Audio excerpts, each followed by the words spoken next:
I watched so much professional wrestling this week. I watched WWE Survivor Series. I watched some New Japan Pro Wrestling Best of the Super Juniors. I watched some Major League Wrestling Fusion. I watched some All Elite Wrestling Dynamite. I watched some Stardom Sendai Cinderella.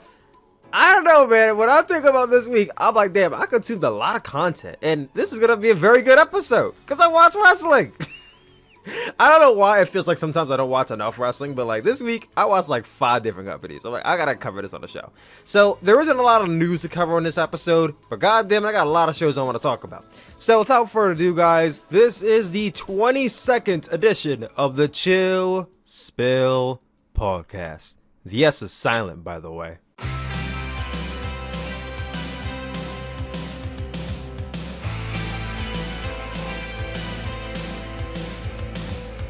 Yo, what is going on, guys? It's your boy Tyler Mask, aka Tyler Cook Williams, aka Tyler Suplex, aka the one who thought he lived, and welcome back to another exciting edition of the Chill Spill Podcast. And that's spill spelled with an S, but it's silent, much like I was after the Undertaker walked to the back of the curtains at this year's Survivor Series for one final time. Allegedly. Allegedly he did. Allegedly it was the final farewell. And we're going to talk about all that and more here on this episode. Guys, another round of applause for your boy Tyler. It is now 6 weeks strong. We are going with this podcast. I have dedicated myself to breaking the Undertaker's undefeated streak by going 21 wins and 0. Without breaking a single week. So that means if I don't post this episode for the next, what are we on? We're on week 6. So if I don't post this episode for the next 11 Wednesdays, then I lose. So I got to keep the streak going. We got to reach the Undertaker streak. And we reached 21 and 0. What's going to happen? Wait, was the Undertaker 21? No, the Undertaker's like 23 and 0, wasn't he? Right? How am I forgetting this? Undertaker. Wait, hold on. So he was 20 and 0 at WrestleMania 28. Then he beat CM Punk, so that's 21. And then he lost to Brock, so he was 21 and 0. Okay, so I think I was right? Hold on. Undefeated streak. I'm pretty sure it was 21 and 0, and then he lost. Yeah, I was right. It was 21 and 0. So I got to go to 21. So we're at 6 now, which means I got to go 15 more weeks. 15 more weeks. That's a lot. I could do it. 15 more weeks. I could do it. But guys, speaking of a streak, The Undertaker has ended his 30-year-long streak as a professional wrestler, apparently. He has I gotta keep saying apparently because I'm not gonna lie to you guys. Part of me doesn't believe this is it. I'm sorry. The Undertaker was supposed to retire in 2012, and he didn't. He was supposed to retire in 2014, and then he didn't. He was supposed to retire in 2017, and then he didn't. He was supposed to retire in 2018, and then he didn't. So please excuse me if this final farewell doesn't. It doesn't. I don't buy it. Was it nice? Absolutely. Was it really emotional for a lot of wrestling fans like myself? Oh yeah, definitely. My friend was definitely jerking some cheers, but this is what happens when you falsely hint at retirement and you don't do it. People don't buy it after a while. I just don't buy this is it. Come back to me in 365 days and then I'll tell you the Undertaker is finally retired. Now, it doesn't mean Undertaker's not allowed to appear on shows and give a chokeslam every once in a while. I'm not saying he's not allowed to do that. I mean, wrestlers come out and have their segments once a year. What are we talking about here? Stone Cold has appeared probably somewhere between 10 to 20 times since he's retired. He can appear. I'm talking about stepping in a professional wrestling ring and actually wrestling. I don't want to see Undertaker wrestle again, ever. He's done. Let his career rest in peace, like he said. He said the Undertaker will rest in peace. He didn't say Mark Calloway will rest in peace. Mark Calloway can start wrestling for all I know. The Undertaker retired, not Mark Calloway. What We'll see Mark Calloway in AEW very soon. Watch. But we'll talk about Undertaker a little bit more when I get to it. Since we're on this topic, what the hell? Since we're on this topic, let's talk about Survivor Series. I actually watched Survivor Series. Now, mind you, I didn't watch Survivor Series because I honestly wanted to watch Survivor Series. I was on live on Twitch about a week ago or so, and I asked you guys, I said, hey, guys, Survivor Series is coming up this Sunday. Do you guys want to see me watch it? Now, at first, I was like, well, I'm probably not going to watch it because I have work that day. Then I checked my schedule, and it turns out I'm off. So I'm like, well, I'm off, so do you guys want to see me review Survivor Series? I'm not doing anything else that day. And you guys wanted to see me actually review and watch Survivor Series. So I'm like, okay, I got to watch Survivor Series then. I'll be honest, like going into this show, I couldn't even tell you the whole card. I couldn't tell you who was on what team. I couldn't tell you. Like, at this point in my life, I am so lapsed and disenfranchised from this company. Like, I'm not even talking about just the main roster. Like, WWE as a whole, I am just so distant from them. Like, I don't watch Raw. I don't watch SmackDown. I don't watch NXT. I don't watch the pay-per-views anymore. Like, the main pay-per-views I watch, like, here, okay. Let me not say the pay-per-views I watch, because I watch some pay-per-views on occasion just because I have nothing else better to do. But the pay-per-views I watch out of sheer enjoyment and out of sheer routine is Royal Rumble and WrestleMania. And that's it. Like, I don't feel a routine to watch Money in the Bank. I don't feel a routine to watch, SummerSlam or Elimination Chamber or Great Balls of Fire, if that's still a thing. I don't feel the need to watch any of that anymore. Like, I'd given up on the main roster a very long time ago, and I gave up on NXT earlier this year once Charlotte Flair became the champion. Like, I didn't think that Charlotte Flair becoming the NXT champion would be the final nail in the coffin for me for NXT, but it was. Like, I remember earlier in the year, and was it like January or it was like January, February. I think it was January because Charlotte Flair won the Rumble. And I was saying, like, yo, I have a feeling she's going to challenge Rhea Ripley for the NXT Women's Championship. And when because I didn't say if, I said when. I knew she was going to beat Rhea Ripley for the championship. I said when Charlotte Flair wins, I am not watching NXT until she loses that title. Like, I watch NXT to get away from the main roster. I don't want to see these main roster guys on NXT too. We already got Finn Balor. That's fine. I'll take Finn Balor. We already got such and such. That's fine. I'll take him too. I don't need Charlotte Flair. Charlotte Flair has enough already. She's been a 8-time Raw Women's Champion, 5-time SmackDown Women's Champion, something like that. She's been a multi-time champion already. I don't need to see her on NXT. Is she a great wrestler? Yes, she is. Is she good on the mic? But I don't need to see her on NXT, bro. I'm good. Send me Sasha. Send me Bayley. Send me Becky. Leave Charlotte's ass on Raw and SmackDown. I'm fine. But no, she had to go and beat Rhea Ripley. So I'm like, you know what? I'm done. I'm done. Like, I don't have super high investment in NXT at that point either, because NXT was 2 hours. I've been watching 1 hour NXT for 6 years. Guys, I've been a fan of the NXT product since 2010. Honestly and truly, I watched NXT when it was a game show. And I'm part of the very few crop of people who actually enjoyed the game show NXT. I ain't gonna lie, maybe adult me wouldn't like it so much, but when I was younger, I fucking loved game show NXT because it reminded me of Survivor. And in 2010, there was this show on Cartoon Network, this little show on Cartoon Network called Total Drama Island. And your boy was the biggest fan of that show. And I'm like, wait a minute. They're doing eliminations like Total Drama Island? This is the shit, bro. Let's go. So I loved season 1 and season 3. I can't speak for season 2. I didn't care about that season. Season 1, season 2 of NXT. Season 1, season 3 of NXT. Loved it. I can't talk about season 4. I didn't watch season 4. And then I think they did like some really corny ass redemption season 5 that I didn't watch either. And then that's when they broke off. They focused on FCW for a little bit, and then they came back with NXT in 2013, I think. 2013 and 2012, I think. I didn't really watch NXT in 2012, 2013. And then in 2014, that's when I kept on hearing about, oh, NXT's popping, NXT's this, NXT's that. So I decided to check it out one day. I think I checked out, it was NXT. It wasn't the first takeover. It was NXT Arrival, because I remember, I think it was Sami Zayn versus Cesaro. I remember that match. And if I'm correct, it was Neville versus Bo Dallas? Or was that the first takeover? Hold on one second. What was the first NXT? I want to say it was Neville versus Bo Dallas, right? Oh yeah, I was right. It was no. I got such a good memory. It was Neville versus Bo Dallas for the NXT Championship, and that was the show where Adrian Neville won the championship.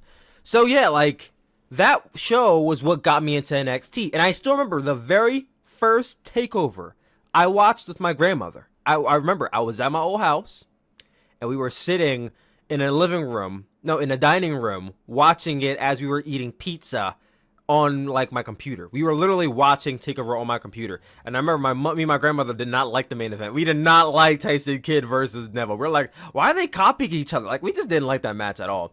But as it went on, I started watching it week to week. I'm like, hey, this is really good. And my grandmother, who is she was a wrestling fan when she was younger. I mean, I can't really say she's a wrestling fan anymore, but like, she loves wrestling. She loved wrestling. My grandfather loved wrestling.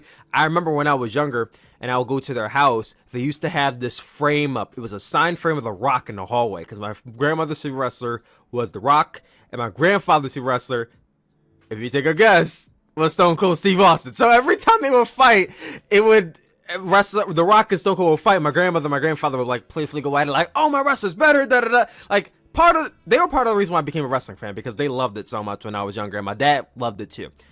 So when NXT kind of started off in 2014, I started watching it with my grandmother and my grandfather. And like literally every week, I would go to their house and I'd be like, okay, NXT happened this week, let's check it out. And we would sit there and we would watch NXT like for basically 2 years, from 2014 to 2016. I would watch NXT with my grandparents, and I loved it every week. Now, I would say my interest in NXT started slipping in 2017, but 2014 and 2016 were the golden years of NXT. And you can't, no, 2014 and 2015 were the golden years of NXT. You can't tell me otherwise. 2014, 2015 were the best years, especially 2015. That was the real golden year of NXT. After that, 2016, I still watched week to week, but like it wasn't as interesting, because like guys like Neville and Kevin Owens already left. But I was staying tuned to it. You got Shinsuke Nakamura and Samoa Joe. Finn Balor, I think, was still there. You had Bobby Roode was coming in. He had those great entrances, and Asuka was coming through. So I still had things to get clinged into at NXT. 2017 was when I kind of stopped watching weekly. I still watched it. Like, if there was like an episode that I missed, I would watch it probably later in the week. I didn't have that incentive. Like, I need to watch it live. I need to watch it the day after, which how it used to be was that NXT was on Hulu, and you would have to watch it the day after, because Hulu only showed it the day after. Did they have the WWE Network back in 2014? I think they did. I think the WWE Network was in 2014, and I couldn't afford it, so I had to watch it the day after on Hulu. But they had that going on, and then 2017 was when I kind of started slipping away from it. Like I said, I still was a fan. I still watched it mostly every week. There were some weeks where I missed it, but I would say out of like the 53 weeks out of the year, I may have missed like 10 episodes, maybe like 5 or 10 episodes out of that year. 2018 was when I really kind of started slipping out of it. Like, this is the period when I only watched takeovers. Like, no, this is the period where I watched every takeover and I watched some episodes of NXT. Like, out of the 53 weeks out of the year, I may have watched like 30 episodes, maybe 30, 25 episodes. Last year, 2019, that's when I started to get back into it, because they were having murmurs of, oh, they're going to be going to TV, they're going to be going to USA Network. And then, as you guys know, by October, they were on USA Network competing with AEW, and that's when I started my Wednesday Night War series on YouTube, before YouTube fucked me over. And that's when I was watching NXT every single week once again. That was like literally the first time since 2016 that I was watching NXT every single week, was last year. And then, once we came to Royal Rumble in January, I'm like, well, if Charlotte Flair becomes champion, then I'm kind of done. I'm over it. Like, I have my interest more so in AEW, and Charlotte Flair became the champion, and I was like, all right, well, I'm done. I watched that final episode of NXT, the one after WrestleMania, because they had Johnny Gargano and Tommaso Ciampa, and I was very much ingrained in that storyline, because I've been watching them since 2016 in the Cruiserweight Classic. I'm like, I'll watch this show, and then that's it. And after that show, I didn't watch any NXT episodes until June. Like, I don't think Charlotte Flair, hold on one second, I gotta keep on looking this up. NXT TakeOver in Your House. Was that June or May? Your House. Yeah, that was June. So I didn't watch NXT until June, which was when Charlotte lost the title to Io Shirai. But even after that, like you guys know, like I wasn't watching NXT every week. Like I was just kind of like, okay, I'll watch it here and there. Like I'll catch it afterwards.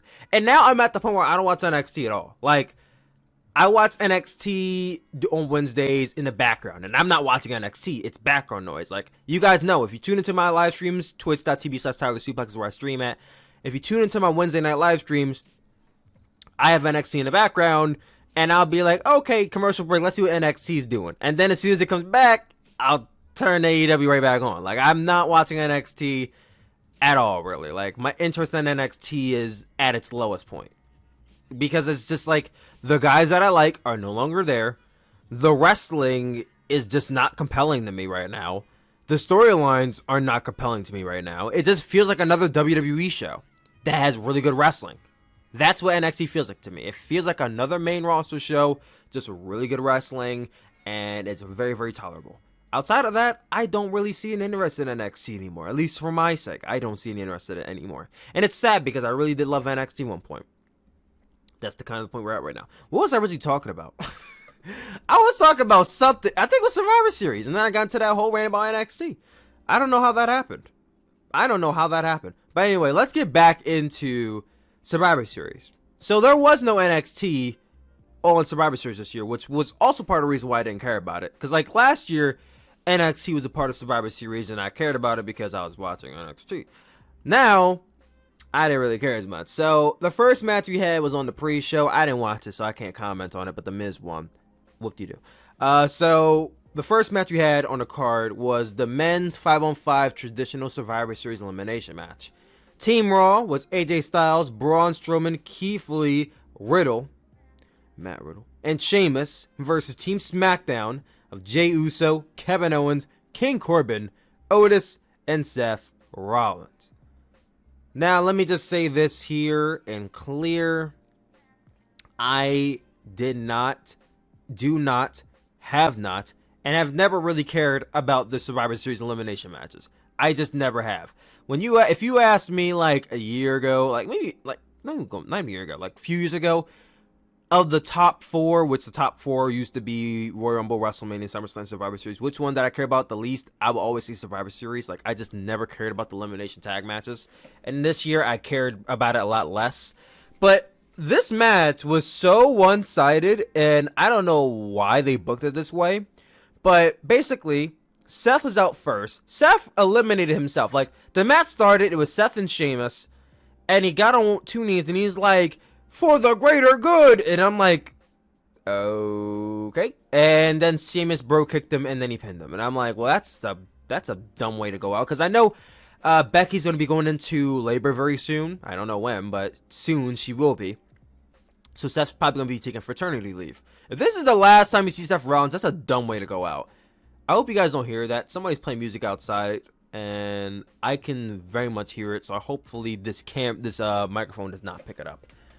But I thought that was dumb. Kevin Owens got eliminated. Then King Corbin got eliminated. Then Otis got eliminated. Then Jey Uso got eliminated. So, yeah, basically, Team SmackDown got swept. Clean sweep. Not a single person from Team Raw got eliminated in this whole match. And Team Raw won the match. And I was like, okay, well, that was something. Then we got into the SmackDown versus Raw once again match for the tag team championships from each brand going up against each other. From Team Raw, you have the New Day. Team SmackDown, you have the Street Profits. I was actually excited for this match, and I thought it was good. I would love to see them rematch again. Street Profits won the match, so good for them. I was hoping they would win. Because the New Day, they're an established tag team.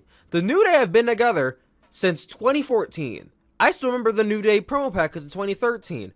So many, like, I partially feel like I grew up on the New Day. Like, I'm 23 years old. I'm not really that young anymore, but I'm also not old at all. So, I like 2014, how old was I in 2014? I know I was still in high school. I was, 17? 6? So, yeah, I was about, like, 17 years old when the New Day debuted. I'm 23 now, bro. I feel like I grew up on the New Day partially. So these guys have been around for a long time. They're 10-time tag team champions. They don't gain anything for winning this match. So the Street Profits winning was the right outcome, in my opinion. We then had, once again, Raw versus SmackDown. United States champion representing Raw, Bobby Lashley, versus the Intercontinental champion representing SmackDown, Sami Zayn. This was no good. I have no idea why this happened. I mean, I know why it happened, but this was a heel versus heel match, and more often than not, you have to have a really good storyline for a heel versus heel match to work, and the storytelling in here was just not there. Bobby Lashley would be beating down to Sami Zayn. He would get out of the ring, Sami would, and then he would get blocked off by the Hurt Business and get sent back into the ring, get beat down more. It was just repetitive, and then the match just ended when Bobby Lashley put on the Hurt Lock, and then Sami Zayn tapped out. It was a nothing match. I don't know why it existed in this entire card. Then we had the Raw Women's Champion Asuka for throwing my lions away versus the SmackDown Women's Champion Sasha Banks. And this is actually pretty cool because the way I see it, you have once upon a time, my favorite part of NXT was Sasha Banks. Like, Sasha Banks in 2015 was on fucking fire. And she was my favorite women's wrestler in NXT. She was my favorite women's wrestler for a while, actually. And then Asuka came along and stole Sasha's fire away. And Asuka, really, since 2016, has been my favorite women's wrestler in WWE. So this is kind of like the battle of like my two favorites, former favorite versus the current favorite. Sasha Banks did end up winning a match. It was a really good match between these two women. I said this on Twitter. I felt like this match was Sonata versus Zack Sabre Jr. done better because he did a lot of these roll-up counters, like 1, 2, counter, 1, 2, roll-up, 1, 2, jackknife, 1, 2, what's it called, La Magistral, 1, 2, oh wait, counter to roll-up, 1, 2. Like, I felt like this was the rematch mostly, but it worked for these two. It worked in my opinion.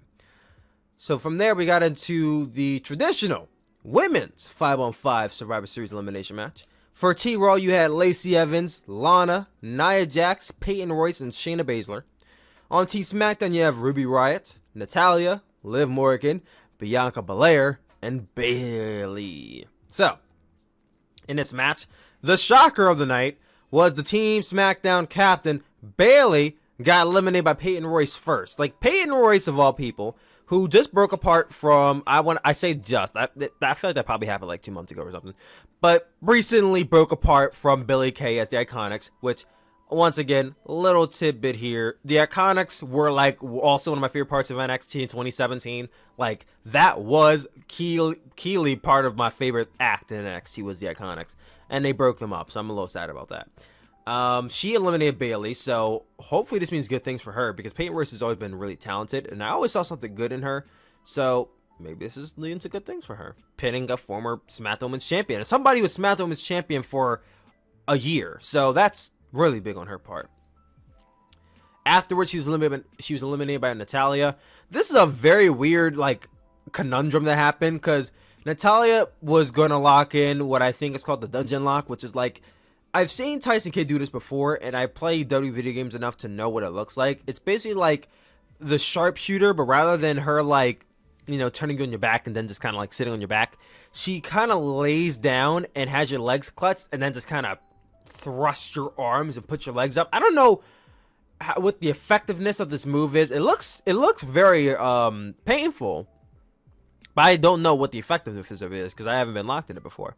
But she tried for that, and then it just kind of fell apart. Like, it just did not look good at all. But she ended up tapping Peyton out, like, right afterwards by locking in the sharpshooter. Afterwards, she got eliminated by Lacey Evans with the best moonsault ever. Ruby Riott got eliminated by Shayna Baszler.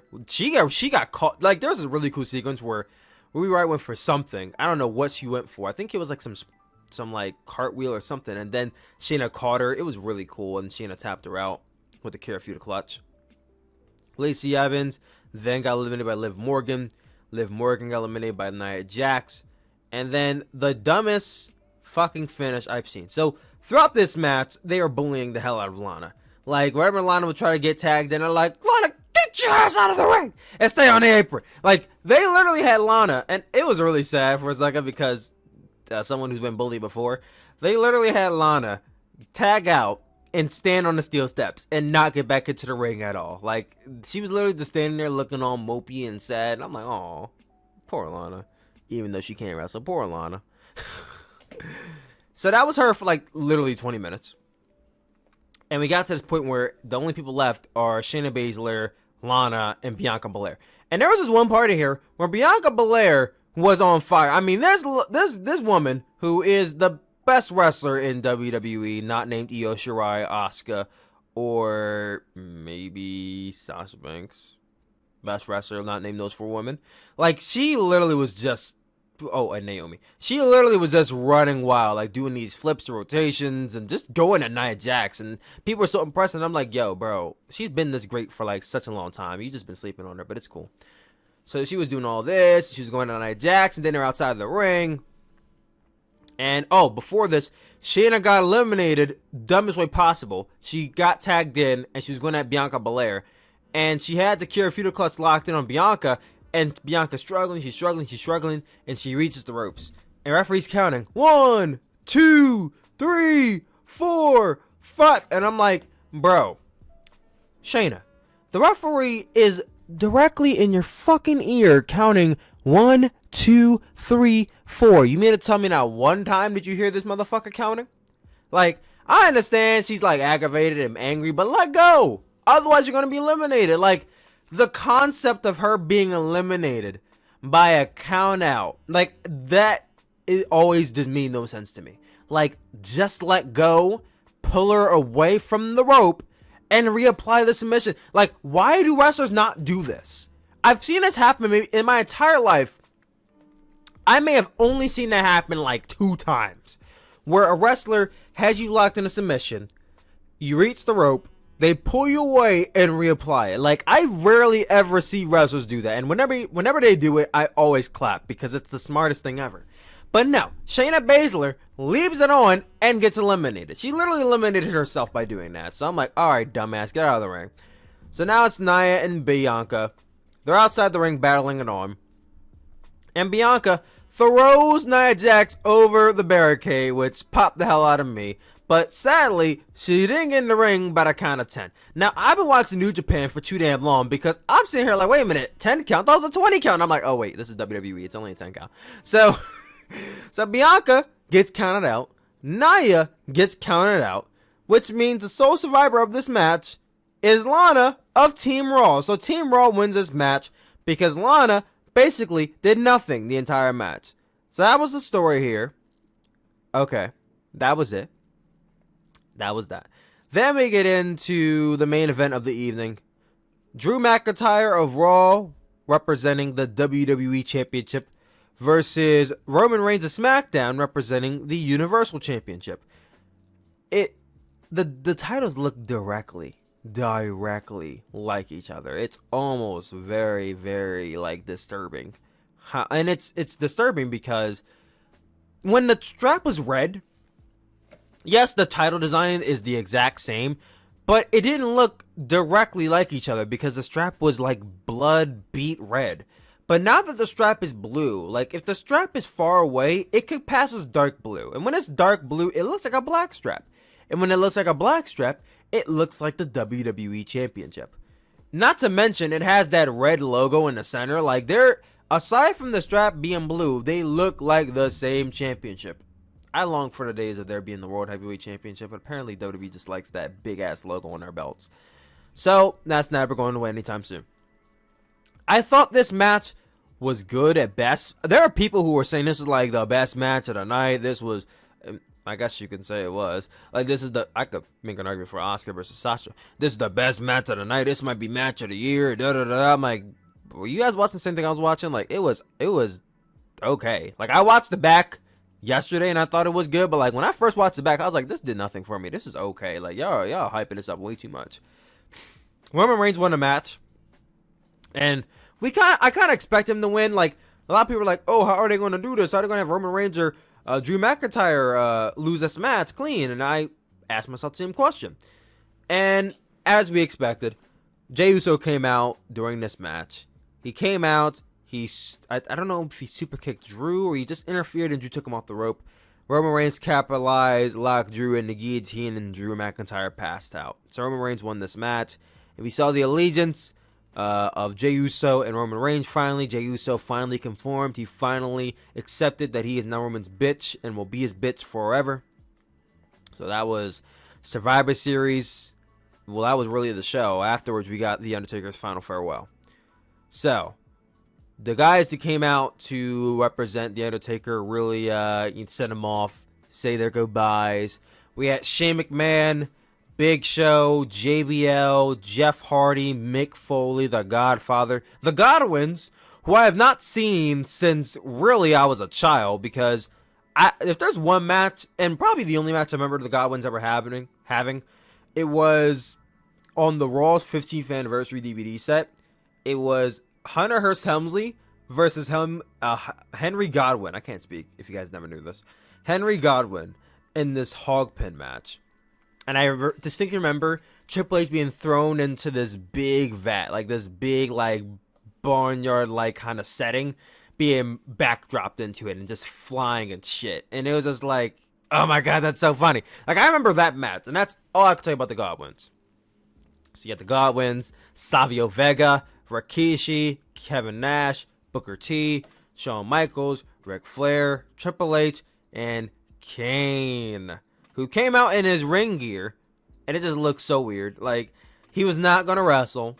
Like, everybody else is in suits, everyone else is in their, the jeans, jackets, whatnot, and here comes Kane in his gear. It just looks so odd. Like, bro, we know you're not. We know you're the mayor of Knox County. Just come on in your suit and tie. It'll be cool. You'll be cool.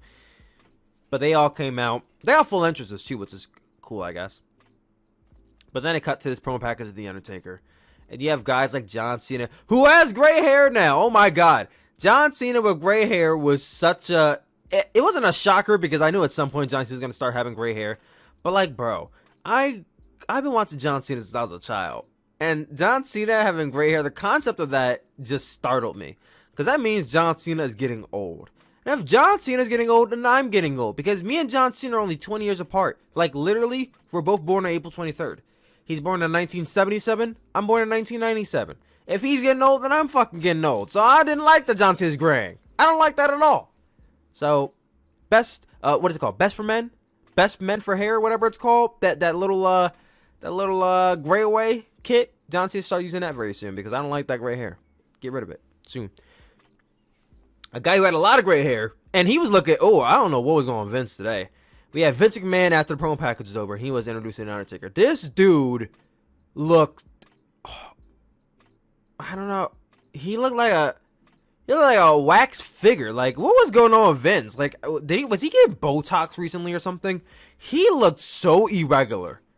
And I don't know I know he's old now. He's like 75 or something. But he didn't like an old, regular 75-year-old man. His cheeks were puffy. His lips, they weren't like Kardashian lips. They looked kind of puffy as well. His face just looked like it was trying to be youthful, but it was old at the same. He just looked very weird. I didn't like, But he brought out The Undertaker. The Undertaker did his entrance. He came out to the ring, and he said something along the lines of, The Undertaker is finally going to rest in peace. And he did his little kneel, and then we heard, oh, yes! And then they had the Paul Bear hologram come up, and I almost fucking cried, bro, because that tugged on me, man. I still remember Paul Bear and Undertaker coming out with each other. Oh, man. Rest in peace, Paul Bear. Rest in peace, William Moody. But, yeah, that was Undertaker's final farewell. I want to believe, I really badly want to believe this is it for The Undertaker. Like, he's had a long career. He has nothing left to prove. He has nothing left to gain from still wrestling outside of the fact that he can.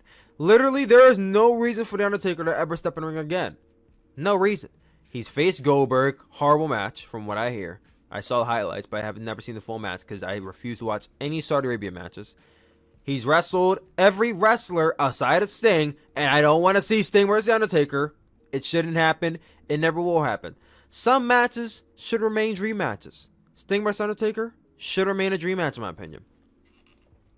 He's wrestled everybody. There's nothing left. Leave it alone. Just enjoy retirement. He did a whole tour. He was on media outlets. He was on Hot Ones. He's on TikTok now. Like, the Undertaker is already acting like this is over for him, so I don't want to see him back in the ring. If he steps back in the ring, I will never ever buy this again. Like, this is it. If the Undertaker returns at Saudi Arabia next year or at WrestleMania next year to wrestle, I will never, ever, ever buy retirement from this guy. Like, I will always be on the edge of my seat expecting him to return. And not excitement, but out of fear. Fear that he cannot hang it up for his life. And that's really sad that I got to that point. That's what happens when every fucking year they talk about the end of an era, the end of this, the final ride, the last ride, the this, the that, and then he doesn't retire. He keeps coming back. Let this be it. Because I'll be honest, the last good Undertaker match I've seen was his match at Extreme Rules 2018. It was a tag match. It was him and Roman Reigns versus Shane McMahon and Drew McIntyre. That was the last good Undertaker match I've seen. But the last great Undertaker match I've seen was like almost fucking 8 to 10 years ago. So let this man finally, rest in peace. Please. Undertaker, let yourself rest in peace. Please. Vince, let him rest in peace. Please. I'm ready to move on to the next generation. I don't need Undertaker to be in the ring ever again. And that's where I'm at with that. But since we're on this topic of The Undertaker, I figured I would compile what are my top 5 favorite Undertaker matches. I've seen plenty of Undertaker matches in my lifetime of being a wrestling fan, from the Golden Era, to the Attitude Era, to the Ruthless Aggression Era, to the PG Era, to whatever the fuck era we're in now, the COVID era, I guess. I've seen a lot of them. But here, I'm going to rank my top 5. Now, this is not your top 5. This is my top 5. So, if there's a match in here that you think should be in here, or that's on you. But if you have a top 5 list, comment down below, let me know. But don't sit here and try to critique me, because I see that shit all the time when people have like, oh, this is my top 10, and then they're like, I can't believe you didn't have this match in there. This list is not good. And it's like, bitch, this is my top 10 list. If you don't like it, make your own top 10 list. Like, so starting from number 5, one of my favorite Undertaker matches is The Undertaker versus Batista from WrestleMania 23. Now, this was back at a time where I was a humongous Batista fan. Like, you could not tell me anything about who was the better wrestler at the time than Dave Batista. And, like, I think that stretched on from, like, 2005, like, 2009 or something. Like, Batista's, like, my favorite. And Batista was just on top of his game. And I remember this feud distinctly because it was The Undertaker. He won the Royal Rumble that year. And it was on episode of, I think it was the Raw after the Royal Rumble. And I remember it was The Undertaker, he came out, and you had John Cena, who was the WWE champion, Bobby Lashley, who was the ECW champion, and Batista, who was the World Heavyweight champion, lined up. And The Undertaker was walking around the ring like, who do I choose? And I remember, because they went to Bobby Lashley, and the crowd was like, yeah, okay. And then it went to John Cena, like, yeah, John Cena! Like, this was a dream match, even like 13 years ago. John Cena versus The Undertaker was a dream match. Like, I remember when he looked at John Cena, I was like, yo, this is gonna kick ass. Undertaker, please choose John Cena. And then he walked over to Batista, and the crowd was kind of like, like they were excited for all guys, but you could tell they really wanted Undertaker to face John Cena. And he went back around one more time, and he went to John Cena, and he looked at him. He looked at Bobby Lashley. And then he took one more look, and he looked dead at Batista. And Batista raised his title, and you're like, and I was kind of, and I don't remember if the crowd booed a little bit, but they were disappointed that he chose Batista, not John Cena, and they set it up. And I don't remember the feud too much, but I remember the match being fucking fantastic. Now, mind you, at this point in time, my parents could not afford pay-per-view, so I never saw this match until like years later. And YouTube was not really that big, and you couldn't find a lot of matches for free online. So you had to either bootleg it, someone had to tape it for you, someone had to burn a disc for you, or you basically just never watched it. And for me, I never watched a lot of these matches. So I probably didn't see this match until like maybe like 6-7 years ago. Like, it was like early 2010s when I finally saw this match.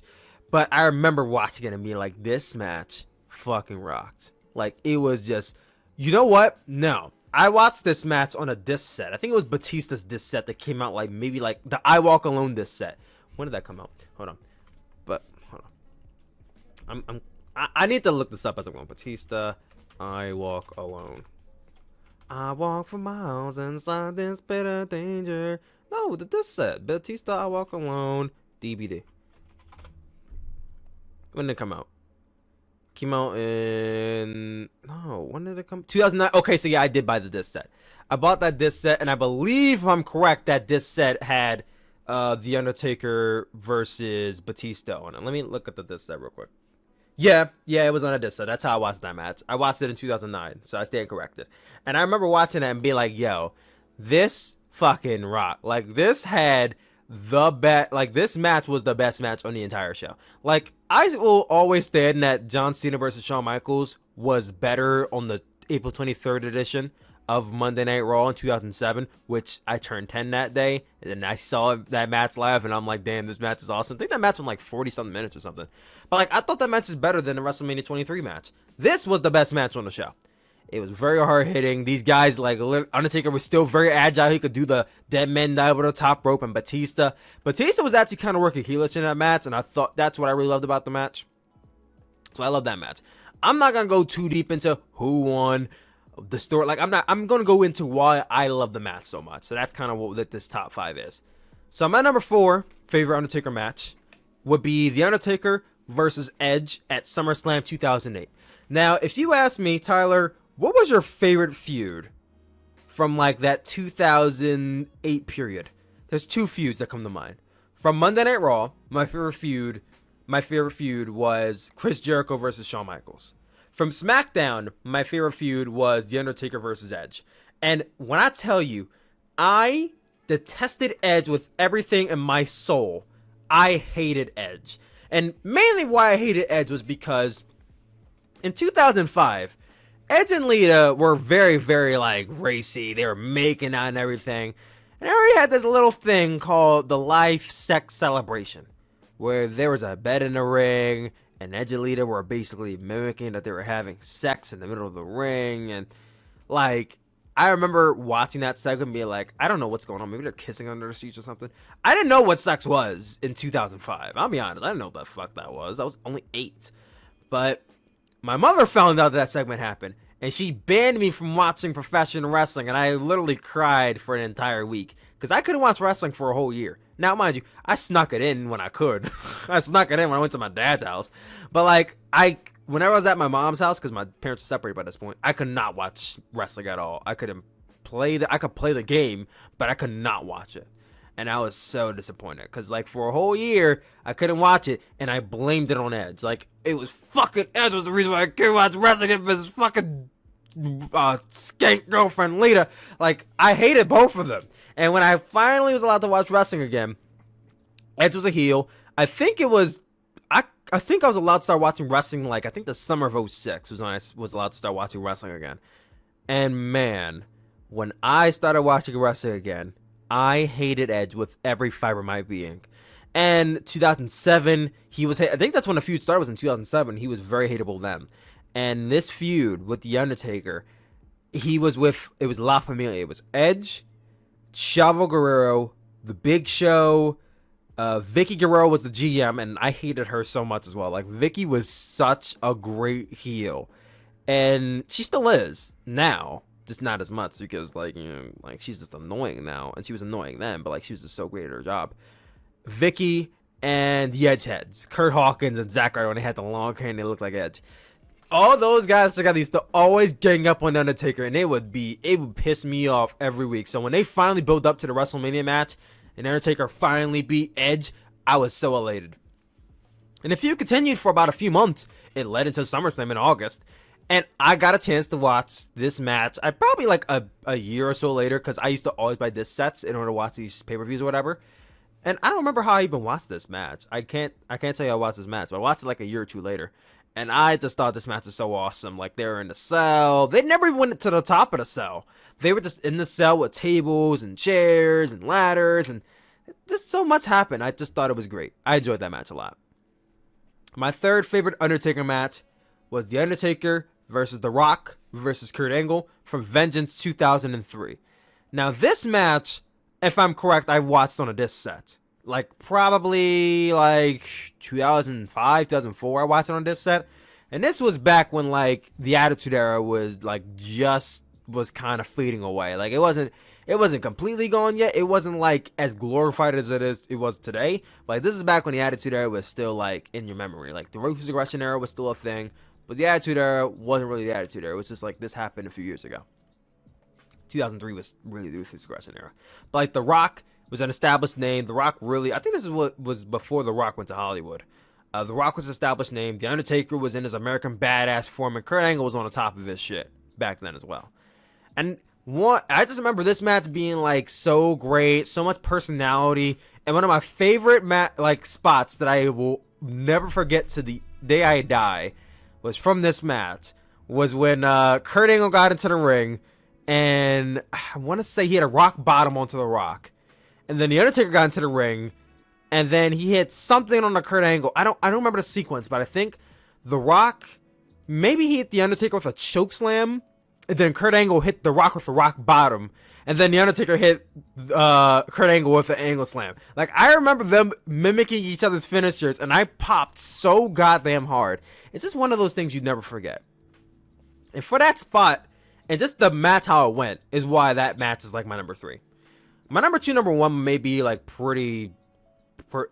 the most sense. It'd probably be the most predictable. But number 2, The Undertaker versus Triple H from WrestleMania 28. That end of an era match, which never was the end of an era for either one of those men, but that end of an era match with The Undertaker and Triple H was just so intense. Because you had The Undertaker, he cut his hair, was bald, and he had the little it was this short mohawk, but he was bald. And Shawn Michaels was the referee, and this was basically 2 years after Shawn Michaels retired because of The Undertaker. You didn't know if Shawn Michaels would play it fair. Would he have some remorse for The Undertaker and try to cheat him out of it, or would he side with The Undertaker for some odd reason because they have history? You didn't know how it would go. And I still remember because this was the first WrestleMania I watched live. I remember because I bootlegged it. I bootlegged this WrestleMania. This is the first one I watched live, and this is one of the matches that I was so much looking forward to. And I remember this one spot. It was the spot where Shawn Michaels was kind of like The Undertaker was bullying Shawn Michaels in the corner, and he was going back to Triple H. And I don't remember if Triple H hit Shawn. I mean, he didn't hit Shawn. I don't remember if Triple H hit Undertaker with something or what, but he turned around and Shawn Michaels hit him with the sweet chin music. And I'm like, oh my god, they're gonna hit the D-Generation X combo. And then Triple H pedigreed him. And I'm like, dude, this is it. This is the end of the streak. And Shawn Michaels over for the referee count. 1, 2, and he kicked out. And Shawn Michaels went to the corner all scared, like, oh my god, that didn't work. And the crowd was going crazy. And Triple H is like, oh my god, that didn't work. What? Man, it's just one of those moments you just don't forget. It's one of those moments that just always stick out in your mind. And the rest of that match was just great. And Undertaker won, and then they walked to the back together, and they had that moment where they both just looked out at the ring, and they hugged each other, and you really thought this was it. But it wasn't. Undertaker wrestled for another 8 more years. Triple H wrestled for another 8 more years. Shawn Michaels wrestled for another 7 years. Then he came back for the Saudi Arabia match. But I like to forget that match ever happened. Please forgive me. But then, finally, my all-time favorite Undertaker match. The Undertaker versus Shawn Michaels from WrestleMania 25. Yes, I know. WrestleMania 26 was also a great match. There was so much storytelling, and The Undertaker retired Shawn Michaels. But this was the better match, in my opinion. This was the better match. I felt like it is still, in my opinion, one of the greatest matches of all time. You can make the argument that this is the greatest match of all time, and I would not argue it at all. It just had so much storytelling, so many kickouts, and so much just in-depth work rate moves. It's unarguable, man. It's inarguable that this is one of the greatest of all time. And I watched this match at my friend's house because he had the WrestleMania 25 disc set, and I watched it at his house in 2012. mind you. Like I said, I didn't watch these matches until like years later. And I remember just being in awe about how this match went. And I watched it again years later, and I was still in awe about how the match went. And I watched it again like a few weeks ago, and I was still in awe. Like, the match is just that goddamn amazing. It's one of those matches that's almost perfect. Almost perfect. And that's all I have to say, man.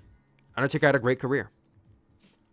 And I hope he can find peace in retirement. But those are my top 5 Undertaker matches. Undertaker versus Batista, WrestleMania 23. Undertaker versus Edge at SummerSlam 2008. Undertaker versus The Rock versus Kurt Angle from Vintage 2003. Undertaker versus Triple H from WrestleMania 28. And Undertaker versus Shawn Michaels from WrestleMania 25. Alright, so from there, we're going to get into some Stardom. So I checked out Stardom Sunday Cinderella this week. Finally got a chance to really watch it with my friend Dame. We live streamed it on Twitch. If you go to twitch.tv/TylerSuplex, you can catch my live reactions to the show. But let me just say, this was a really good show. Like, I haven't watched the full-length Stardom show in a minute, and I enjoyed the show a lot. So starting from the top, we had the Future Stardom Championship was on the line. Micah defended her title against Saya Ida. And oh my lord, both of these women improved so much. And more or less, I would say Saya Ida improved because Micah was never bad. I just never find her very interesting. Like, as a character in the ring, I never found her interesting. But in this match, Saya Ida, she was going at her with everything she had. She had power moves. She didn't use just drop kicks anymore. I mean, she went at Micah, and Micah was throwing her down with judo throws and arm bars. And I don't want to go blow by blow, but this is a really good opener. I enjoyed this match a lot. Micah retained her championship against Saya Ida, as I expected. And at the end, Saya Ida put up her finger. She's like, one more time. And it's like her finger was like all bent up and shit. I hope she's okay. But like, really good opener. After that, we had a fatal 5-way match. We had Hanan versus Hina versus Riho. First time I've seen Riho since like February, I think. Versus Saya Kamatani versus Starlight Kid. This is also a really fun fatal 5-way. Just one of those like really fun, goofy fatal 5-ways where all the women are like doing these like really goofy spots where like they're doing like these this double like quadruple submission or something, or like it's just really fun. I mean, at times I can just like not care about it at all, but like I had an open mind going into this. I enjoyed it. Hanan really was like the shining star of the match for me because I don't think I've only calm down Tyler. I've only seen Hanan wrestle one time up until this point, one time. So this is my second time seeing her wrestle because she got injured, I think, in 2018, and she didn't wrestle for an entire year and a half. And I thought she was really good in this match. Of course, Hina improved as well. She's now an emo, so that's weird. Riho is great at what she does. Saya Kamatani, I've been touting this woman out for an entire year now, and I'm happy to see that people now have taken light to her. She's really improved as well. Starlight Kid, I could not wrap my head around this, but Starlight Kid has aged, guys. And not like she looks old, but she looks older. Like Starlight Kid, like you could tell, like in the body, in like her body form, like she looks a little bit I'm not calling her fat, but she looks fuller now. Like she doesn't look like a kid. She looks like a teenager now. In the face, even though she wears a mask, her facial features look like she's starting to become older. Like she just looks older now, and I could not wrap my head around this because for the longest time I've seen Starlight Kid, she always looked like a baby. She ended up winning this match though. Like I said, enjoyable match. Then we got into the next match. We had the Cosmic Angels, the team of Mina Shirakawa, first time I ever seen her wrestle, Tam Nakano, and Unagi Sayaka, first time I seen her wrestle too, versus Oedo Tai's Natsuko Tora, Rina, and Saki Kashima. Oh, my bad. Rina is the emo now. Hina's not an emo. Hina is just Hina. This is tolerable. This is alright. It wasn't anything special. Mina, she's good at what she does. A lot of features about her that I like, but she was really good. Unagi, she impressed me. She was really good as well. Tam Nakano's great. She's like my favorite wrestler in Stardom, so that didn't surprise me at all. Yeah, ended up winning the match. So Cosmic Angels, I'm hearing, and I saw it on the match card coming up, that the Cosmic Angels, Mina Shirakawa, Tam Nakano, Unagi Saika, whatever her name is. They're gonna be facing Mayu Iwatani, Starlight Kid, and Hanan. And on the match card it says the break of stars with a question mark, and I'm like, bro, if stars separates, I don't know what I'm gonna do. Like, we've seen a separation of TCS already. Why do we need to break up stars too? Like, can't they just be a sub faction? Can't the Cosmic Angels be a sub faction? Why do they need to break up? They're fine the way they are. I don't get this. I don't get it. But I guess this way the cookie crumbles in Stardom. Who knows? After this, we got the High Speed Championship match. Azumi, the Pimp Daddy herself. Pimp Mommy, I guess. The Pimp Daddy herself, the greatest to ever lace up a pair of boots. Azumi wrestled of Death Yamasan, who's now under the gimmick Gokujin Yamasan, or Gokujin Death, I think is her name. She's basically a clown now, which I thought was really, really funny, because now she doesn't do the now she just smiles, and she has a nice smile. She has a nice smile. Not as good as Hanan or Risa Oshika, but she has a nice smile. This is actually a really fun match as well. Very high speed action you expect from Azumi. Gokujin actually hung in there. And I know Gokujin, she's not old, but she's definitely the oldest in Stardom. And she was, trading roll-ups, trade submissions with Azumi. They had some nice action in here. Azumi won the match. And yeah, that was all I really could say about that. Momo Watanabe faced off against Himeka. This was the weakest match on the show. And it wasn't bad. It just was slow and undynamic. It just really didn't do too much for me, honestly. Momo won the match with the Peach Sunrise on Himeka. So that was that. Then we got to the top 3 matches on the show. The SWA Undisputed Women's World Championship was on the line. B. Priestley defended her title against Shiori. This was also like a fairly good match. Probably the second weakest on the show. But like I said, once again, they weren't bad matches. They were just the weaker ones.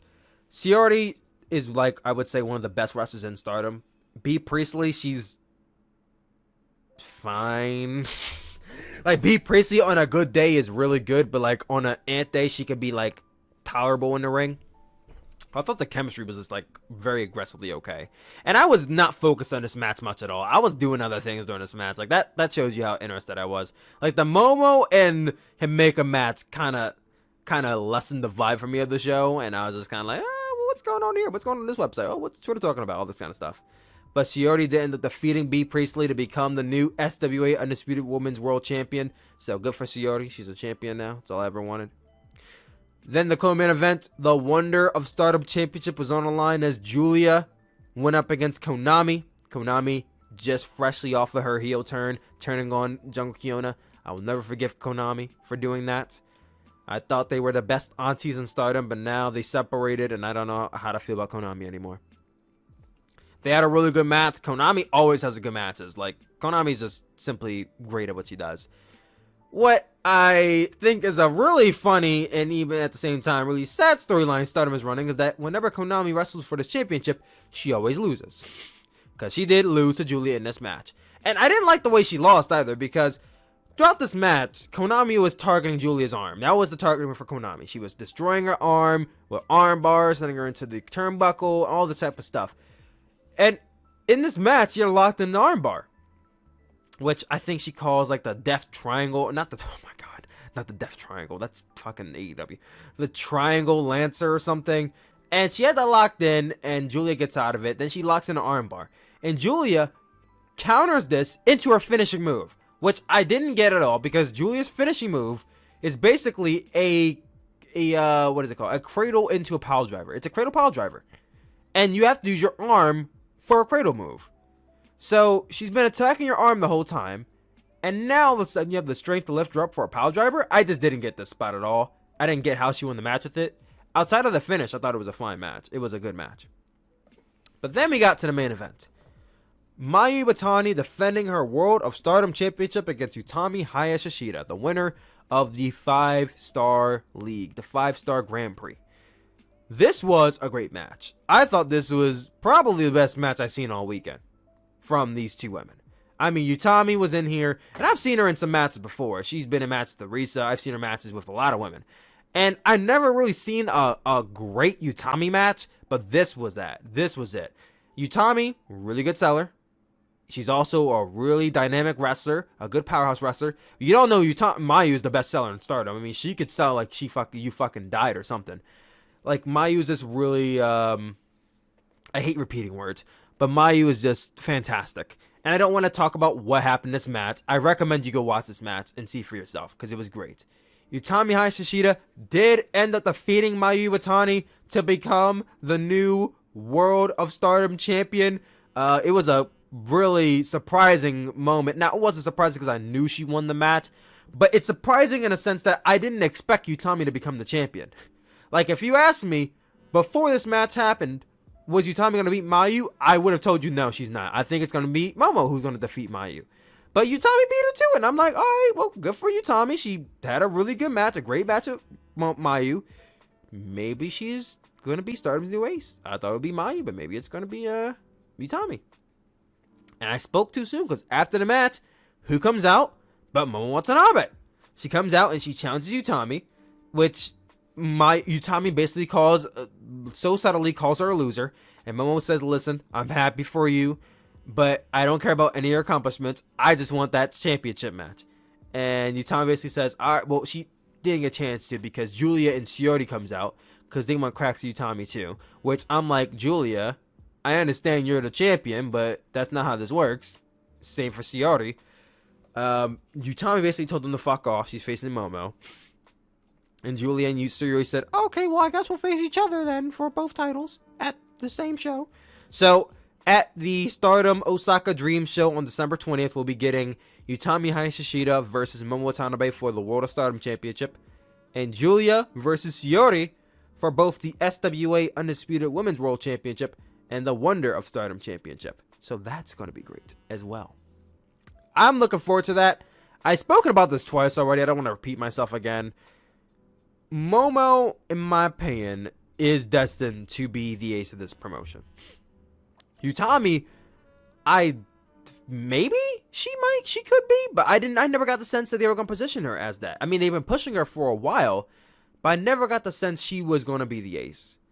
But seeing that this is going to be her first defense, I don't know if it's smart to have Momo beat Utami right away. Like, she just won a title, and this is her first defense. If it's me, I would probably have Utami retain. I don't know what's going to happen, though. I'm really looking forward to it. And I'm going to have to avoid spoilers as much as I can to really be surprised when the match happens. But that's probably won't happen. Probably won't happen, but I'll try. As far as Shiori and Julia goes, it's probably going to be Julia because they love Julia so much. But yeah, that was the Stardom Wrestle Cinderella show, the Sendai Cinderella show. I thought it was a great show. Well, you should definitely all check out if you have time and if you're subscribed to Stardom World.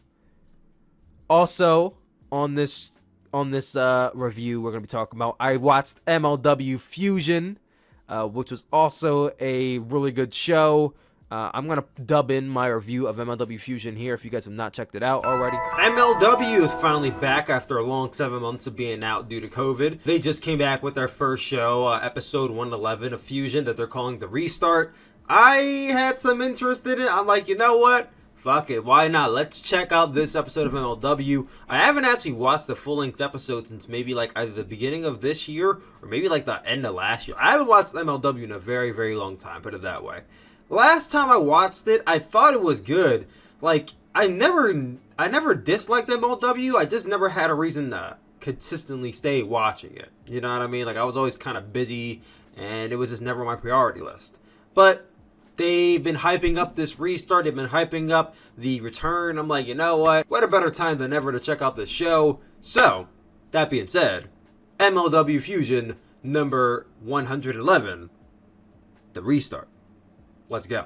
I said let's go as if I had some intro ready to go. I've been on YouTube for like 9 years and I still don't have a professional intro made. Like, I don't know what I'm doing in my life. But anyway, yo, what is going on, guys? It's your boy Tyler Mask, a.k.a. Tyler Kuhn Williams, a.k.a. Tyler Suplex on Twitch, and also the one who thought he lived. And welcome back to another video, guys. We are here. I haven't actually created, like, independent contract for this channel, so this is going to be something different for the Tyler Mask YouTube channel. It could go very well, it could go very, very badly. I don't know how it's going to turn out. So if you guys like this content and you want to see more, please do me a favor and hit the like button, so that way I know you guys want to see more engagement, and it helps the algorithm out. And with all that being said, we can also get some more other content up here if you guys want to see that. I've been moving a lot of my content over to Patreon lately, which is why I have been uploading over here. And if I do upload, it's clips from Patreon or it's clips from Twitch.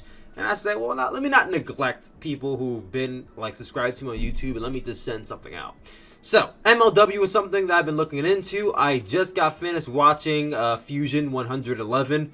I thought overall it was a good comeback show. It really got you into the mood. It got a lot of gears moving, and for me, who I consider a new viewer because I haven't watched the product in almost a year, I was pretty enticed by it. I mean, I might even go as far as to say I might check out next week's episode. That's how good I thought it was.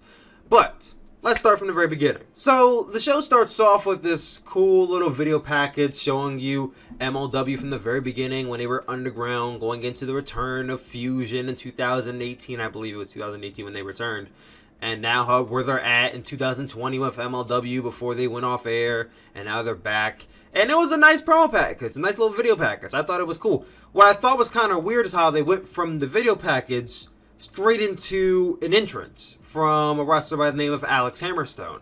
It was just an odd transition. Like, they went straight into Alex Hammerstone's entrance, and then they transitioned into the announcers who were talking about the upcoming match card. And then they hit the intro to the show. Like, I felt like the sequence of events just seemed out of order. Like, I would have personally went video package, MLW intro, announcers, then Alex Hammerstone. But they went Alex Hammerstone, announcers, MLW intro. Like, I don't know. It seemed like a weird way to get from point A to point B for me. And it's not something that I think ruined the show, but it was just something I feel like, as someone who, does video editing, it just seemed like a very odd directional choice to go with, but that's just me. So from that odd sequence of events, we got our first match, Alex Hammerstone versus Dugan. I don't think I can mention the guy's name. Like, he was literally just a job guy. I've heard of Alex Hammerstone. I never actually seen him wrestle. This is my first experience of seeing what this guy can do. The bell rung. He literally hit him with a lariat, and then he hit his finishing move, and that was it. 20 seconds. And I know it was 20 seconds because MLW put this new thing, and I really want to say it's new. I may be forgetting that they've done it before, but there was this bar at the top of the screen that showed the time, like how long the match is going, and then like one corner shows the champion or whatever, and then the other corner shows the challenger or something like that. And I thought that was a nice touch. It gives you a sports feel. It reminds me very much of how UFC kind of does their fights. Like, you have the clock in the corner, the fighters in each side. It gave me sports-like vibes. And for a company like AEW, who started off saying, oh, we're going to be a very sports-based company, we're going to come across with, we're not going to do as much entertainment and all that kind of stuff.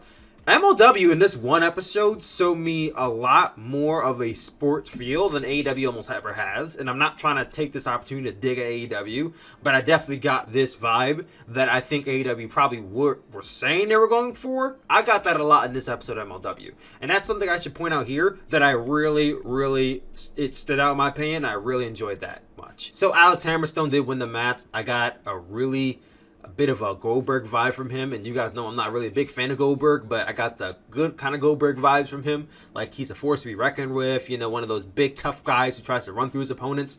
At least that's what I got from this one match. He could be wrestling a completely different style in the next match, but that's what I got from here. After that, we got a promo package from Injustice, Myron Reed and Jordan Oliver. I mean, I'm not going to really talk too much about the promos. I'll say what the context, but I'm not going to read word for word what they said. But basically, it was an interlude into the next match, which was for the MLW Middleweight Championship, Myron Reed of Injustice versus Brian Pillman Jr. And once again, going into that sports-like aspect that MLW presented, they had a tail of the tape as soon as the match was about to start. They showed you the only thing they didn't show was the age, which I think would have been a nice touch, but they showed the height, the weight. Like, I just liked the way it was presented to me. And then the match starts off, and they had the little bar at the top. The commentators They were very much on their game. I cannot for the life of me remember who the names were. I'm so sorry. But they were on point all night. And this is one of those wrestling shows during the COVID era where I can honestly say it honestly felt like it was better without the crowd than with it. Like, I don't know. There was some atmosphere about there being no crowd. Now, they did do the whole WWE thing where they kind of dub in some crowd noise. Like, it's not complete WWE where you get the chants and the claps and the very much fake "this is awesome" chants. Like, it was just the ambiance of people being in the arena. That's what we got during the show. But that was really all that we had. There was nobody in the arena. It was very much like New Japan Cup this year, where these guys wrestled each other and there's no one in the crowd. But I felt like for what they were going for, it very much worked in my opinion, and I didn't have a problem with there being nobody in the crowd. So as we're about to get into this match, the entrance music starts for Brian Pillman Jr. and there's a shot of the MLW entrance curtain and it doesn't come out. And I'm like, okay, maybe it's an angle he's getting attacked or something. So then they play it again. And it's playing for like another 15 or so seconds. And he still doesn't come out. And I'm like, are we gonna get an angle out of this? Like, it just seemed like what they were going for was taking a very long time. Like, I think the span which they cut to the curtain to which they went to a commercial break was like 30 or so seconds, and it felt like a really long time for them to try to tease that he may not come out or whatnot. And then they went to a commercial break. During this commercial break, they did a little teaser for Leo Rush. He's coming to MLW very soon. I'm excited for him. They also plugged MLW radio, and then we saw like a commercial for an attorney regarding opioid stuff, which just seemed kind of out of place, but you gotta make your bank somehow, I guess, with the ads. They come back from commercial break. Brian Pillman's Jr. theme song plays once again, and then he comes out. No scratches, no bumps, no bruises. He just comes out, gets in the ring, and waits for Myron Reed. And I'm like, well, that just made no sense. Like, what was the point of that whole angle? Were you just teasing the fact that he may not come out? Like, I get that was probably the idea, but I felt like that did not need to happen. It just seemed kind of unnecessary. It felt like a waste of time. Even though it was only 30 seconds, we could have really easily used that 30 seconds for something else. I'm just saying. So Myron Reed comes out with Jordan Oliver, and they have a pretty good match. I mean, it went about 10, 11 minutes.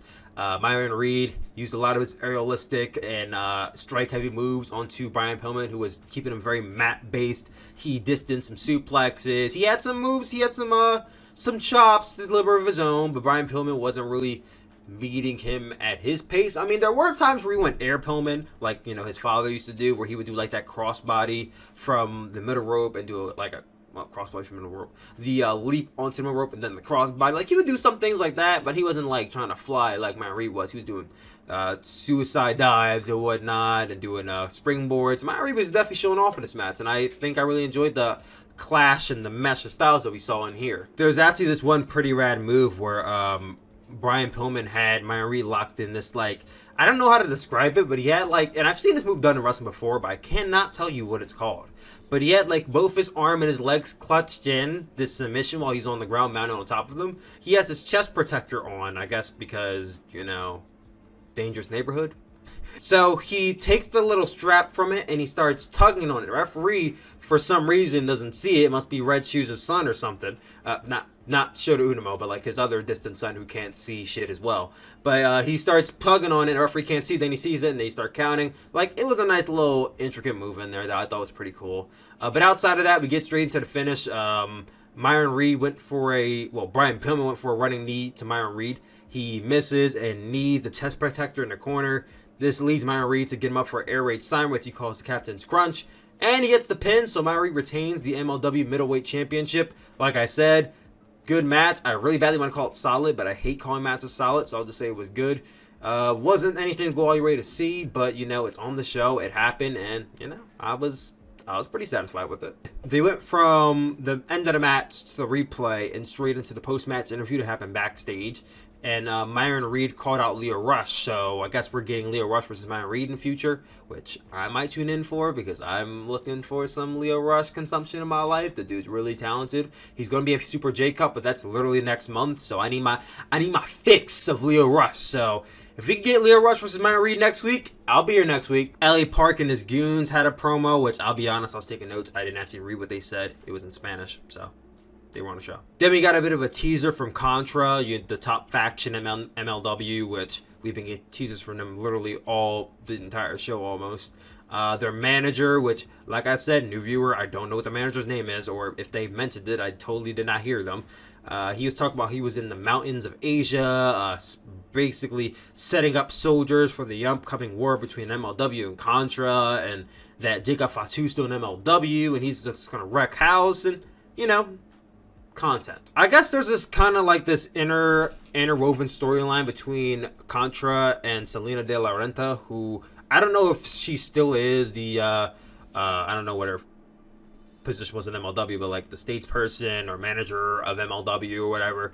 But it was kind of revealed during the show that the reason that Contra has been getting through and hacking the show so many times is because they were paying off Selena De La Renta, and she was giving them airtime. Allegedly, that's what Conan says. But then we got the reveal for the upcoming Opera Cup, and they were kind of building this thing up like it's very prestigious and professional wrestling, dating back to the early 1900s, with guys like Stu Hart and Larry Zbyszko were in it, competed for it, and it's being brought back. They had one in 2019, and Davey Boy Smith Jr. won, and having one again this year, which, oddly enough, I thought they already started one this year and then they stopped it, but maybe they were going to and then COVID hit. So I don't know which one of those two happened, but I'm pretty sure they were going to start it earlier this year. But they revealed the brackets that are coming up. It's starting next week. In this bracket, we have Tom Lawler versus Rocky Romero. We have Laredo Kid versus ACH in the left side of the bracket. And on the right side of the bracket, we have Low Key versus Davey Boy Smith Jr., the winner of last year, and Richard Holiday versus TJP. You also have some guys in here who are put in as alternates in case anybody in this tournament has to go down for any reason, which I'm actually a little upset because there were a lot more guys in the alternate for this tournament that I would rather see in the tournament, like Jordan Oliver, he's really good. Daga from AAA is really good. Dominic Guarini. Like, I'm literally looking at these alternates and I'm like, well, damn, why aren't they in the tournament? Like, I really want to see these guys compete. Like, can they have their own, like, little tournament where, like, runner-up faces the Opera Cup winner? Or something like that? And here we had some words from Davey Boy Smith, Richard Holiday, and the Von Erichs, which I don't watch MLW, so a lot of these promos really don't matter too much to me. But the Davey Boy Smith one did give a bit of a, you know, once again, a build-up for the main event, which was Jacob Fatu versus Davey Boy Smith for the MLW Heavyweight Championship. Getting straight into that match, that was also a pretty good match. I mean, well, good match. I don't know if I would say this is better than the match before it. It did have a very different style. You had two bigger guys in Jacob Fatu and Davey Boy Smith Jr. I don't want to say he trumps over Jacob Fatu, but he's definitely bigger, heavier, and taller than him. So that was very much a different dynamic for Jacob Fatu, who I absolutely loved. And for nothing at all, he gives me very big Umaga vibes, and I was a huge fan of Umaga growing up. I just always thought he was so awesome, and he had this really badass like Samoan Bulldozer character and just the style that he wrestled, and I think Jacob Fatu may be slightly more agile than Umaga was, but you know, just I saw a lot of the same moves, the way he carried himself in here. Obviously Umaga didn't speak English. Well, apparently he didn't speak English. Jacob Fatu, when he was on the mic, this dude was very visceral and in your face about it, and I really appreciate that as well. But in this match, it was almost like a hoss battle. In the very beginning, they were shoulder blocking each other, and neither man would go down. Eventually, I think Jacob Fatu went down. Davey Boy worked over him. Like, there were points where Davey Boy Smith would kind of like, not manhandle him, but it was definitely taking over the match. And the way commentators were building it up, it was like Jacob Fatu's never been down this road before where he's getting beat down like this. It did end up going in his favor towards the end, at least when Jacob Fatu was going for a top rope move, and Davey Boy Smith kind of stopped it and went for a power slam, but as he was walking, his lower back, he griped it, and he had to let go because Jacob Fatu was kind of, harnessing that throughout the match. And as soon as he let go, Jacob Fatu kind of like super kicks him right in that lower back area, follows that up with a Samoan drop, and then hits his moonsault, which I thought was really impressive. He literally leaps from the middle rope to the top rope, and then does the moonsault, which is really cool. It's almost like Christopher Angel's doing the best moonsault ever. He hits that onto Davey Boy Smith and gets the pin to retain the MLW Heavyweight Championship. After the match, he calls out anyone on the roster who could take him. By name, he mentions Alex Hammerstone, which I'm like, oh, okay, this is going to be good. Like, you know, Alex Hammerstone's been getting some wins from what I've been hearing, and he had a really dominant performance tonight, so this makes sense. Alex Hammerstone actually comes out, and they're going to come face to face, but then he's attacked by some guy in a mask, which Alex Hammerstone fights him off the first time. and I don't know if it's a different guy or the same guy. But then they come back and they start beating him down with the chair, and then that's really the end of the show. We see that masked man, who's obviously with Contra now, kind of standing tall with Jacob Fatu, and that's how we go off air. Like I said, I thought it was a nice comeback for MLW. Nothing that I think is like super, you must drop everything and go see, but if you have time, I would say definitely give it a watch. It's short, it's sweet, it's to the point. I feel like 1 hour wrestling shows is definitely something that I longed for. I mean, NXT used to fill that void, and then they went 2 hours. There really hasn't been that 1 hour wrestling show for me in a while, so this may be something I might look into, just to have that little short consumption of wrestling to have. Hey, if they stay consistent, I'll stay consistent. That's how I see it. Alright, so after that MLW review, we get into Best of the Super Juniors, New Japan Pro Wrestling's BOSJ tournament, BOSJ 27. I'll be frank with you guys. I'm not all that interested in BOSG this year. I mean, I was, but so far, I'm 4 days into this tournament, and, like, it has not been lighting my world on fire like the previous year's BOSJ. I mean, by now, I think we already have gotten Will Ospreay versus Rocky Romero, which is, in my opinion, one of the best matches of 2019, and the one that never talks about. But, like, in here, we have not gotten a lot of good matches or great matches. Like, some of the matches at best were good, but, like, we haven't had a lot of bangers yet. We had maybe, like, 1 or 2, but, like, we haven't had a lot of bangers. Like, the one we had was Hiromu versus Taiji from day 1. But outside of that, the only other banger that may have happened was on day 4. Which, I'll get into day 3 really quickly because it's the least relevant day because it happened 2 days ago. So I'll very quickly go over that. You start off the show with El Desperado with 2 points versus Yuya Uemura with 0. It should be very, very apparent who won this match. El Desperado won the match with the mousetrap lock and got the 3 counts. It was a fine match. You had Taiji Ishimori versus Doki. Taiji had 2, Doki had 0. This was a fairly good match. Doki has been really, really, like, showing out, in my opinion. I'm sorry if I sounded weird in the microphone. I dropped something. Doki's really been showing out this tournament. Like, I've been really impressed by his actions, and I'll talk about that on day 4 as well. But Taiji Ishimori won the match with the Bloody Cross, so he's at 4 points. Doki still at 0. He's a loser. You shouldn't be surprised. We also had Master Wato versus Ryusuke Taguchi. Master Wato 4 points, and Ryusuke Taguchi with 2. This was also an okay match. Really, really, the finish was the only thing to note here. So you had Master Wato going for a roll-up victory on the Taguchi, and he tugs on his trunks. I guess he was trying to cheat. I couldn't tell if he was trying to cheat or it was by accident. But he tugs on his trunks, and now Ryusuke Taguchi is basically half-mooning the crowd. Ryusuke Taguchi kneels down and basically puts his ass straight on Master Wato's face and pins him.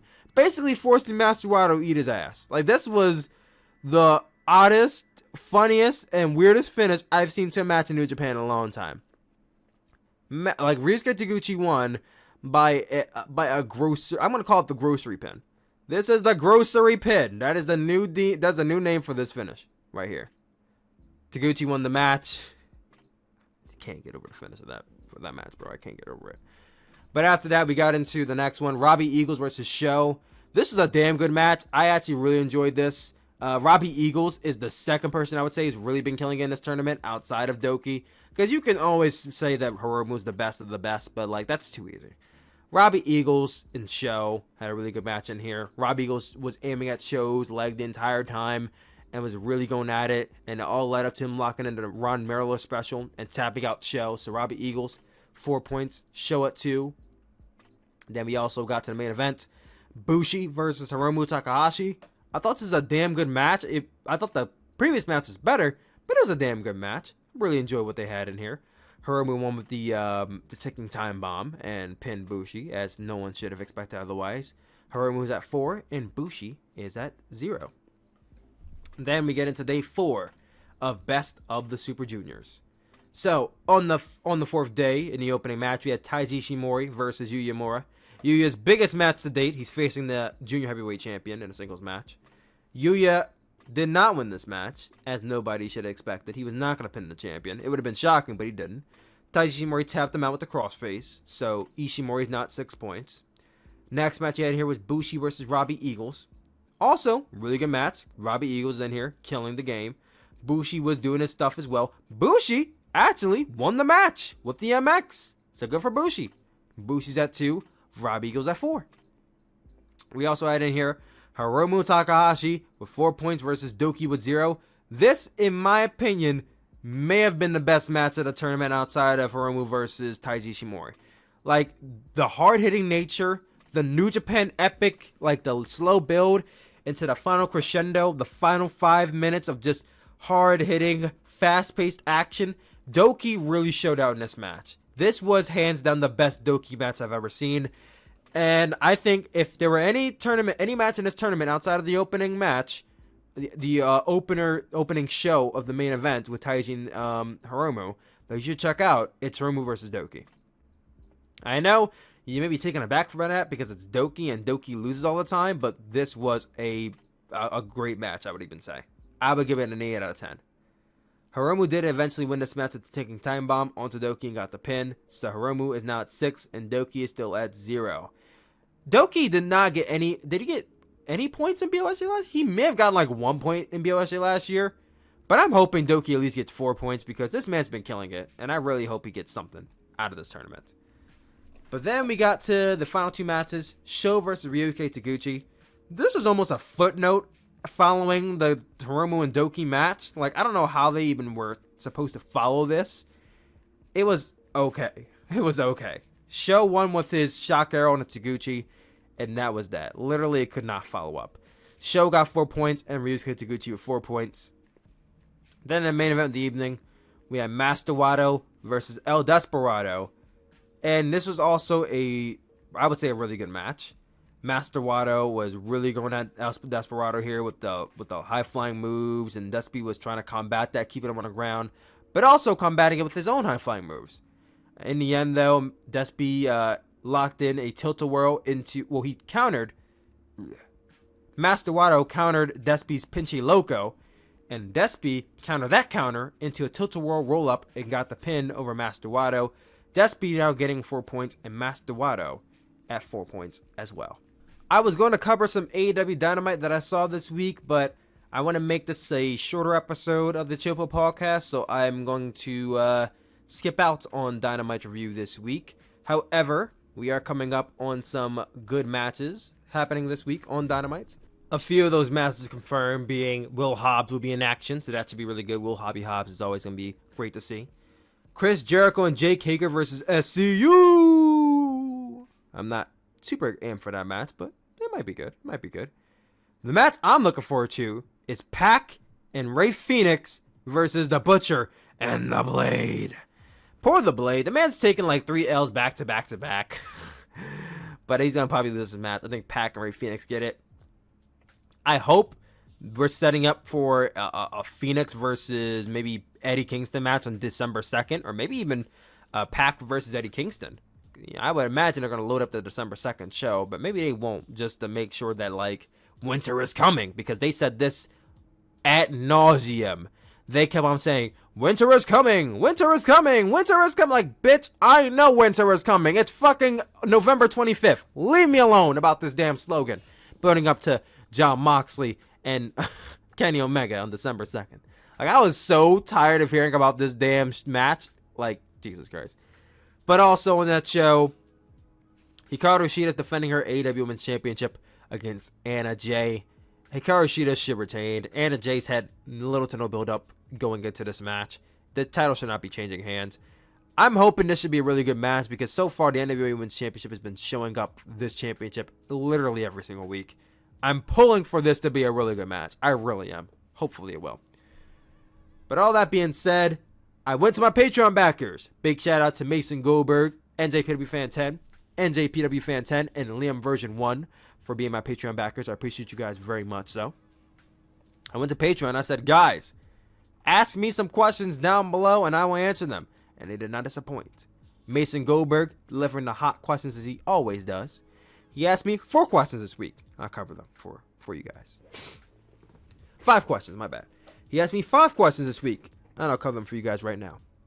First question he asked was, will we see Drew McIntyre versus Roman Reigns rematch at WrestleMania this year? Mason Goldberg, and this goes for any Patreon backer who asks me questions, you're talking to a guy who does not watch WWE. So when you ask and I'm not shaming your question at all, but when you ask me WWE related questions as pertaining to main roster, like current day main roster, it's going to be very difficult for me to answer that because I don't really keep up with the main roster. So going into WrestleMania, we're like 5 months out from WrestleMania. I don't really see how you get to that point without one of these men winning the Royal Rumble. Drew won last year, so he's not going back to back. And Roman winning, he could. He's in the final 3 of every Rumble for like the last 5 years. If you don't believe me, look it up. Final 4, correction. Roman Reigns has been in the final 4 of every Royal Rumble since 2014. Look it up. He could very well win. The odds of him winning are 25%. If he wins, it would be interesting. I think if they wanted to go all in on heel Roman Reigns, why not have Roman Reigns win as the Universal Champion? And then have him challenge Drew McIntyre for the WWE Championship. I mean, you could always have Roman Reigns drop the title leading into WrestleMania. Or you could have Drew drop the title leading into WrestleMania. And have Roman basically choose the challenger. I would have that. Like, I don't think they've ever done a Royal Rumble where the champion picks the challenger. I mean, yes, we had the 1992 Royal Rumble where the vacant champion will be the winner. Well, I mean, the person who wins will become the vacant WWF champion.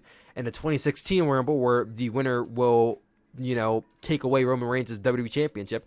But we never really had a Rumble where the existing champion wins.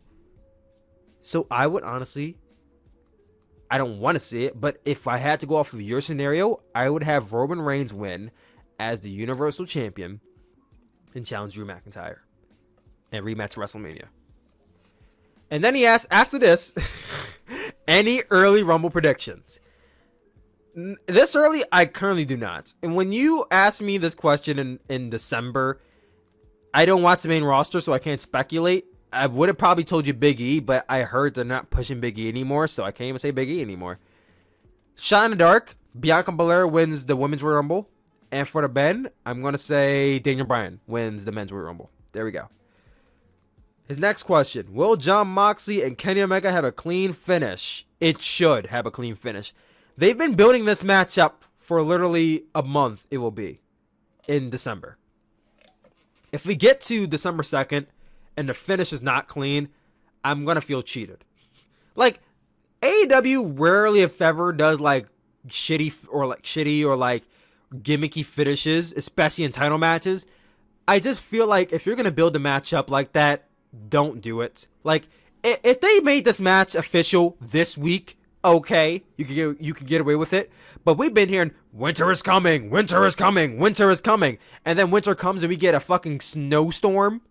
Nah, that's not going for me, Chief. Could it happen? Yes. Do I want it to happen? Absolutely not. I think Kenny Omega should be Jon Moxley clean.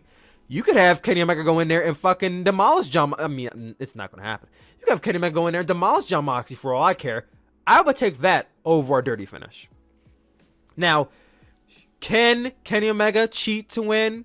Yes. Should he cheat to win? No. If I had to say how Kenny Omega, quote-unquote, cheats to win, a low blow is an overdone finish. I wouldn't do a low blow. Maybe he does something along the lines of having somebody who he was on the phone with a week ago interfere in the match and cost Jon Moxley. I don't know how you go about it, honestly. I don't know how you go about a dirty finish outside of a low blow or using a chair or something. Like, it's overdone. It's just, it wouldn't be a good finish for the show.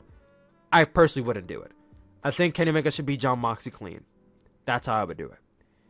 His next question is, do you think AEW should have trios titles? Oh, absolutely they should. I thought they should have trios titles a long time ago, honestly. When they had the Jurassic Express and SCU. Like, now they have more than enough factions to have a trios title. They have Jurassic Express, Team Taz, SCU, the Death Triangle. You could probably pair up what's his name? Eddie Kingston and Pentagon and somebody from the Butcher and the Blade. You have the Dark Order. That's like 6 factions. So yes, they can. I think they would have a better trios division than New Japan ever could have one. So yes, If New Japan ever went to loan AEW the never weight 6-man tag team championships, AEW can make those titles over and give them the notoriety that it needs. As of right now, do they need it? No. But should they? I think they should. I think it would add some value to the trios division that does not exist right now. When should it happen? I think you can establish them at AEW Revolution. I mean, even now with the Inner Circle, you can pair them off. You can have MJF with Santana and, I don't know, Santana and Wardlow, or Santana and Jake Hager versus Chris Jericho, Santana and Ortiz, or Santana and Wardlow, and have that be for the Trios Championships. And then have them fluctuate with Jurassic Express and other factions. Like, you can do it. They can go about this. When or will they ever? I'm not sure. I hope they do, though, because they really have something with the Trios division, in my opinion. And lastly, is the latest golden era of New Japan over? Why or why not?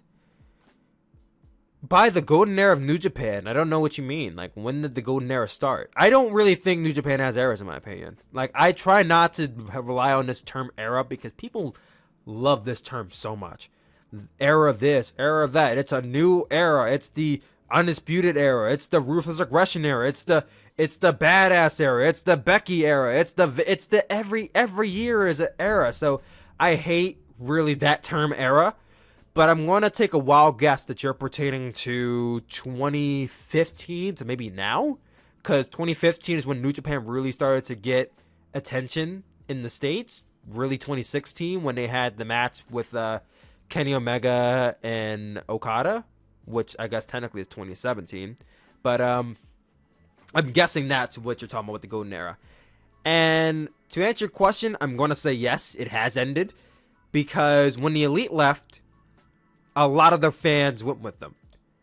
And I think a lot of people will either agree or deny it with me. But when Kenny Omega and Cody and the Bucks and Marty Scurll and Heyman Page, when they all left New Japan to create AEW, a good portion of the New Japan fan base, Western fan base, left with them. It's just a fact. A lot of guys watched New Japan for the epic Kenny Omega matches and the Elite, and when they were gone, they went with them to AEW. A lot of these guys stayed, but some of them went. I would even say probably maybe 30% of the Western fans went to AEW, which doesn't sound like a lot, but trust me, that's a lot. So yes, I do think the era is over because the hypeness, the what's the word? It's not hypeness. That's not a word. I'm thinking about my cousin. My cousin always says hypeness. That's not a word. The esteemed value. No, not the value. That's not the right word either. The popularity that New Japan had in 2018 when Kenny Omega faced Chris Jericho was like insurmountable. They were at the top of their game. Everybody watched New Japan. Everybody knew of New Japan. In 2020, when New Japan went through the COVID period where they had no fans and people did not want to watch New Japan suffered a lot. They got some fans back interested once Evil beat Naito for the IWGP Heavyweight Intercontinental Championship, but they didn't gain everybody back. You already lost fans when Kenny left. Then you lost more fans when you went MIA for 3 months. And it's not their fault, it's COVID's fault. But they went MIA and they came back with no fans. And fans complained, we want fans back. I can't watch wrestling without fans. And people still say that to this day. And when New Japan did not have any fans, guess what? Those same people did not watch New Japan. And when Evil won the championship, some of them came back. I don't know how many stayed, but some of them came back. But guess what? We went into the G1 period. The subscription rate for New Japan, they're low. They're low. I can't tell you the exact number, but they're low. And the interest rate in New Japan, from a lot of fans right now, is low. During the World Tag League BOSJ, the interest will go up, like it always does for January, when Wrestle Kingdom comes around. But right now, it's not where it used to be. Chris Jericho not being there, a lot of those Western guys being there help New Japan. When they're not there, New Japan is very much reliant on the Japanese fan base and the hardcore Western fan base. When they're not there, New Japan is not in that hot period. And right now, it's not a hot period. So for me, the golden era is over. We're now in the COVID era of New Japan, with Evil being a top guy and Jay White winning the briefcase, and then apparently Ibushi can still contend for the heavyweight championship even though he lost the briefcase. We're in a different period for New Japan right now. The golden era, in my opinion, is over. It ended after Wrestle Kingdom 15. When Tetsuya Naito defeated Okada at Wrestle Kingdom 15, that closed the book on New Japan for me. We entered a different period. That's how I feel about that. It ended at Wrestle Kingdom 14. So, that's all I have to say, guys. Thank you all for tuning in to the 22nd edition of the Chill Spill podcast. You guys have always been awesome. You're awesome now. You'll always be awesome. I love you as always, and I will see you all next week for the 23rd edition of the Chill Spill podcast. Peace out, guys.